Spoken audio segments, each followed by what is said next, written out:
Comme de nombreux investisseurs, Kamal Dessouki a récemment eu du mal à équilibrer les comptes de son usine de production de matériaux de construction après que le gouvernement a augmenté les prix de l'électricité pour toutes les industries. Nous nous plaignons de l'augmentation des prix de l'électricité en raison des hausses de l'inflation qui ont eu un impact négatif sur les coûts de production. Les prix de l'énergie ont presque quadruplé. Cela pousse nos prix à la hausse et nuit à notre compétitivité sur les marchés.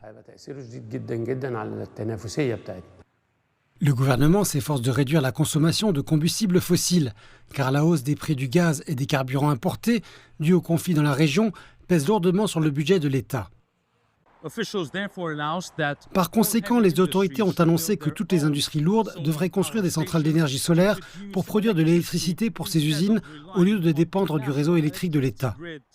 Et les licences ne seront pas délivrées aux nouvelles usines à moins qu'une centrale solaire ne soit incluse dans le projet. Cette décision entraînera une baisse des émissions de carbone, elle réduira les coûts de production des industries et soulagera la pression sur le réseau électrique. Vous savez, de nombreuses entreprises qui ont déjà installé des panneaux solaires ont vu leurs coûts de production baisser de 25 à 50%. L'Égypte est un endroit idéal pour les projets d'énergie solaire, avec un ensoleillement abondant tout au long de l'année. Elle possède d'ailleurs l'un des plus grands parcs solaires au monde, celui de Binban, en Haute-Égypte.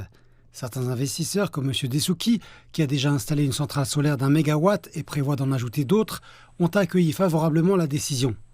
Toutefois, celui-ci émet des réserves.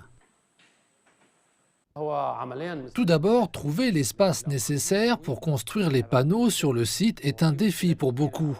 Mais le financement est le principal obstacle. Si le gouvernement peut offrir un financement à faible taux d'intérêt pour construire les stations, la plupart des investisseurs iront de l'avant avec le projet. Cette stratégie s'aligne également sur la vision 2030 de l'Égypte, qui prévoit que la production d'énergie renouvelable représente 42% de la production totale d'énergie.